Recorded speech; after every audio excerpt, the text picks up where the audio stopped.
In this guide, I'm going to show you how you can remove accounts from WhatsApp.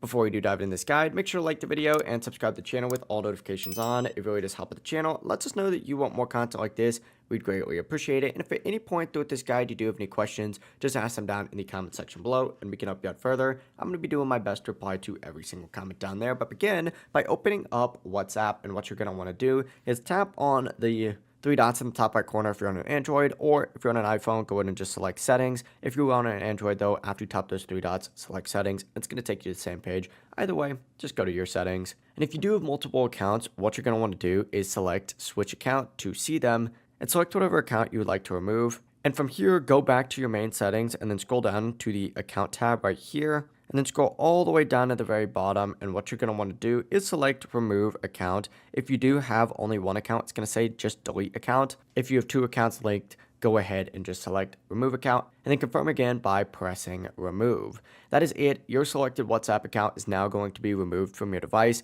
If you do have any questions, remember that you can ask them down in the comment section below. And before you do leave this video, make sure to like the video and subscribe to the channel with all notifications on. It really does help with the channel. It lets us know that you want more content like this. We'd greatly appreciate it. Have a great rest of your day though. Peace.